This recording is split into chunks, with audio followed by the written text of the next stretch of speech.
Figure it out. Hello, this is Adam Koralik with Figure It Out Productions. The following video is part of our Quick Shoot series and is intended to aid the Dreamcast and gaming community. Hey guys, it's Adam here, and today I'd like to talk to you about the Dreamcast independent scene. Basically why I think it's suddenly gained a lot of momentum over the last couple of years as opposed to doing what it probably should have done, which was dry up and blow away. Seriously, I don't mean that as a negative. Like, I love the Dreamcast. It's my favorite game console of all time, and it still blows my mind that we're still getting new games for it in 2015 and on to 2016, when really, it probably shouldn't even exist still, but it does, and that's fucking awesome. So I want to talk to you guys a little bit about the history of it and, you know, kind of my theory, basically speculate on why I think it's been gaining momentum over the last couple of years. So let's start with the history. First, you need to understand that the Sega Dreamcast came out in 1998 in Japan, 1999 in Europe and North America, and was discontinued in North America and Europe in 2001, 2002, and in Japan 2003, 2004. Wikipedia will tell you it was discontinued in 2007 because that is technically true, but it never accounts for a lot of the actual backstory as to why that is. See, when I first heard that, I thought, oh, okay, that makes sense. They must have had like tons and tons of games for all those extra years. Not true. What happened was, like I said, they were basically discontinued in 2003, 2004. But a lot of Japanese small developers looked at the Dreamcast in those years and said, look, the console's really easy to program for. Sega made sure of it after the Saturn was so difficult. The console, it has very competent hardware, especially back then. It was, from a technical standpoint, it's pretty on par with the other 6th-gen consoles. Not as advanced, but pretty on par. The developer's fee was extremely small, especially at that point, and it had an install base of about 10.5 million people worldwide. We'll talk a little bit more about the developer's fee thing in a bit. But basically, a lot of these developers looked at it and said, Sega, do you have a problem with us making new games for the console? And they said no. So they went ahead and made some independent, well, not independent games, they were officially licensed games. And the last one that ever came out was a game called Karos, K-A-R-O-U-S, translated to Crows in English. Now, this game was made by Milestone, and this is actually the last licensed Sega game on a Sega console, which is kind of depressing, but it's cool to own for just that reason. So, yeah, very neat. It's a shmup, it's a shoot 'em up, you have a little ship and you shoot at stuff. But for whatever reason, after this game, Sega was unwilling to license new titles. I don't know if it's because Sega just was no longer interested in any way, shape, or form being involved in their hardware or what. I don't know what the deal was. But they stopped. That was the last one. So in North America and Europe, we never had that. We never had like a developer who came along and said, hey, I want to make I want to make games for the Dreamcast still even after it's over, for all those other reasons previously stated. So what we instead got was the independent scene. Now before I go too much into the independent scene, I do want to talk about the developer's fee thing because that's important information to know. Now the developer's fee is what I'm calling it, but basically what that is every time, let's say I'm a game developer and I have a game and I want to make it for, I don't know, Xbox One, PlayStation 4, Wii U, doesn't matter. I would have to go to the parent company, Nintendo, Sony, Microsoft, and be like, here's my game, and they would have to go through a checklist of things to approve in the game, make sure it meets their standards, whatever, but also, you have to agree to certain deals. Like, they get a percentage of all digital sales. They get a percentage of all physical sales. You have to produce a certain minimum amount of copies. And of course, the biggest one in this case is that the parent company has to be the one who produces discs. So like, let's think of it in a gross oversimplified way. If I have my game, I send them the file, they take the file, they put it on the discs, they give me the discs, I put them in the stores. Okay? That's basically the gross oversimplification of it. Now, that was true with Sega. Exactly the same process, minus the whole digital thing, because that didn't really exist at that point. But with the Dreamcast, it's pretty unique, because Sega was pretty lenient on the developer's fee thing, even during the console's lifespan, which I'll talk about in a little bit. But also, from a hardware perspective, their console does not require them to be the ones who produce the discs. Now I've done an entire video on this, so I'm not going to go into all the details here, but the long and the short of it is, the Dreamcast is capable of reading the burned games. Okay, again, check on this video right here, I explain all of that, why that's possible. But basically, if I'm a developer, if I really want to, I can make the game at home on my computer, I can put it on a disc myself and just pop it in any Dreamcast console and have it work. That's not normal. Usually you need to go to the actual company and have them make the discs with their own special format and send them back to you. Again, check out that video if you're curious as to why that is. So you have the fact that the hardware can read games that on its own, that are self-published and self-produced, but also the licensing thing.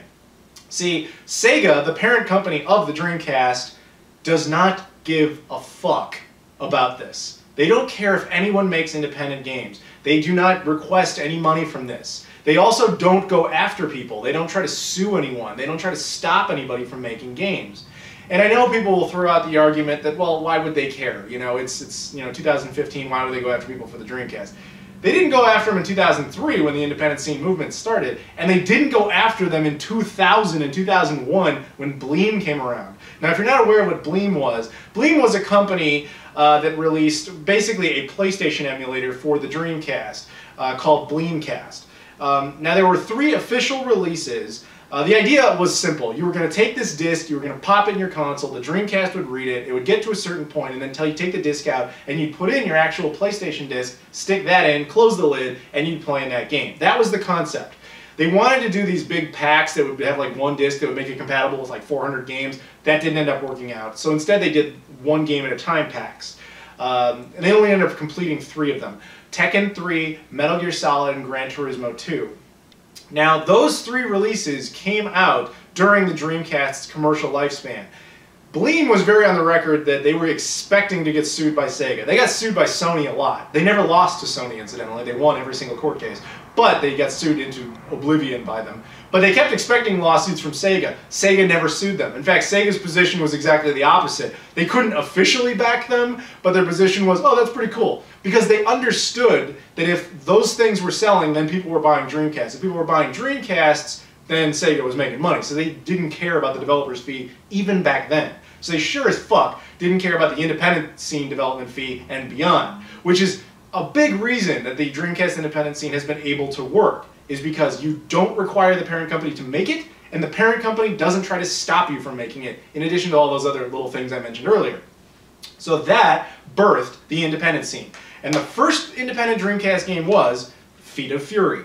It's a pretty cool game, actually. It's like basically a Dance Dance Revolution clone. It's pretty affordable now, by the way. It was released by a company called Goat Store Publishing. These guys ended up making 5 games for the Dreamcast and then kind of rode off into the sunset. However, they are coming back in 2016 with a new game called Slave. I've actually talked to the guy who runs Goat Store, hell of a nice guy, and they're very excited to be working with the Dreamcast again.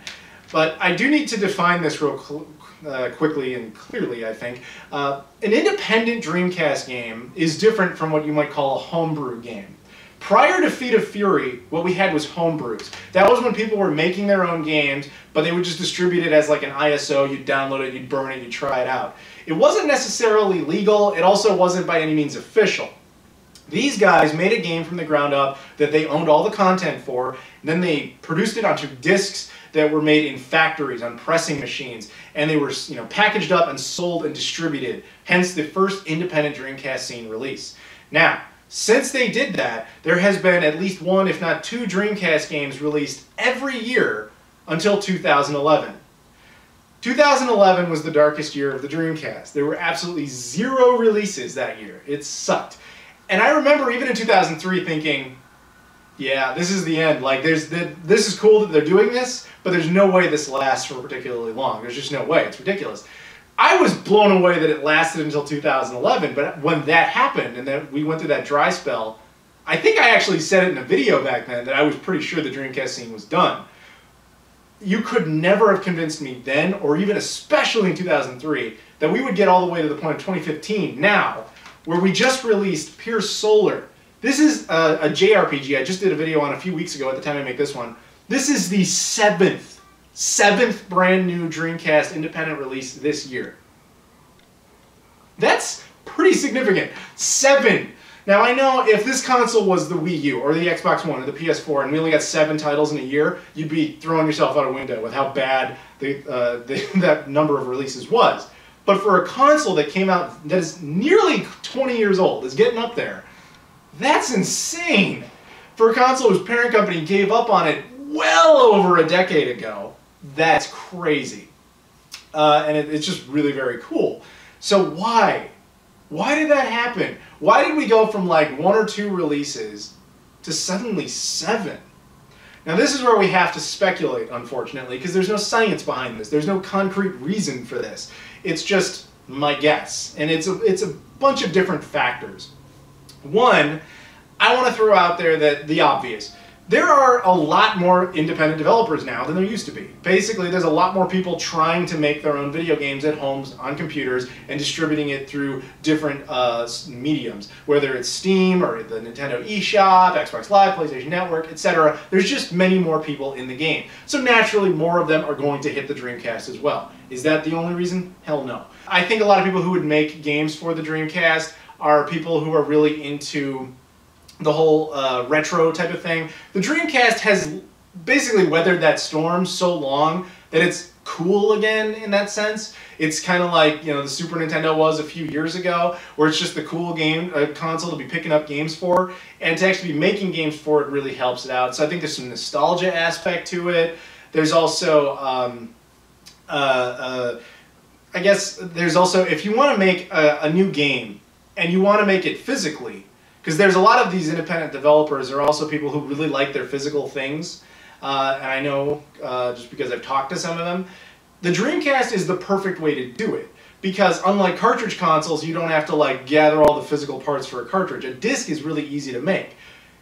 Basically, with the Dreamcast, once you have provided the code, you really just need a CD-ROM presser and you're done. That's it.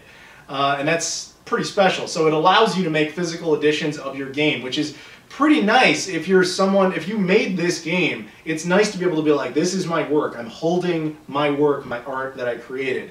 And that definitely plays a role in it. So those are all little things that I think have kind of spiked it up a bit.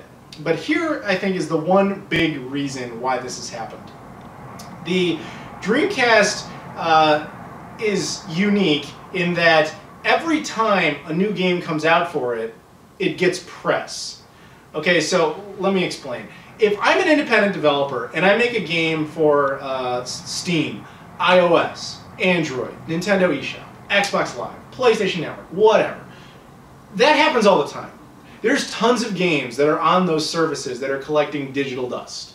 Okay, it happens constantly. They just don't get enough press. And I can tell you that's the truth, because I run 2 gaming channels. I get contacted, and this being one of them, Game Society Pimps being the other, I get contacted multiple times a day from developers, independent developers, asking me to play their games on either of my channels.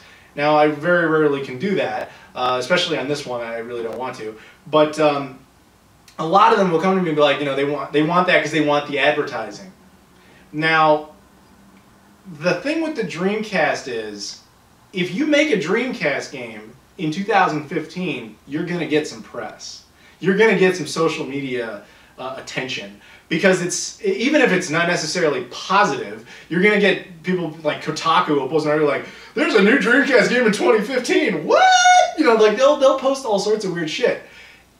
I essentially am saying that I think a lot of the reason the Dreamcast versions come out is to advertise the other versions. Okay, hear me out on this. You're some guy looking at your computer, you're checking out Facebook, you at best have a casual interest in the Dreamcast. Maybe you had it 10 years ago, whatever.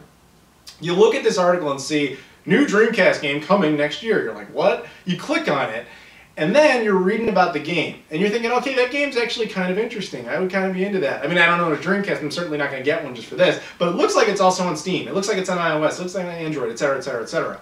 So now you're still picking up their game, even though you're not picking up the Dreamcast version. Because that would actually kind of make sense for a few different reasons. Dreamcast versions of these games typically only have a run between like 500 to 1,000 copies. There's no way that they're making, if they're just making the game for just that low amount of, that low of a run, that they're making any kind of profit. They have to be distributing it in other places. And generally it's in digital mediums. But also, I can tell you from firsthand experience, maybe from an almost unique perspective, I do a video every single time a new Dreamcast game comes out. Every single time. And without fail, on every single one of those videos, I will see people who say, that game looks cool, I don't own a Dreamcast, but luckily it's on Xbox Live, Nintendo eShop, Steam, PSN, etc. Doesn't matter. They always say, holy shit, I'll just get it there. I really think there might be something to that. I really think there's a very good chance the Dreamcast is, in a sense, the lucky beneficiary of all those contributing factors.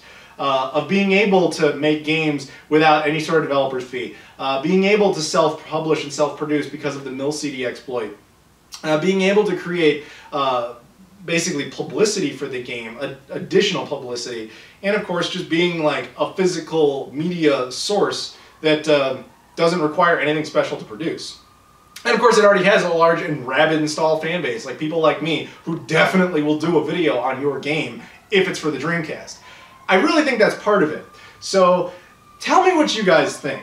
Does that make sense to you? Do you have any other speculations or theories on why that might be the case? If you do, I'd love to hear it. Put it down in the description. And sorry about the sirens. This happens all the time here, unfortunately. One of the negatives of living in the downtown of a major city. And yes, I know I get complaints about the audio in my videos all the time. I'm very aware of it. Not much I can do about it. I have a train that runs by me. If you ever hear that noise, that's what that is. It happens all the time. Sorry. But anyway, that's it, guys. Again, leave your thoughts. Tell me if you agree with any of this, if this makes sense to you, etc. And thank you very much for watching, and I will see you all later.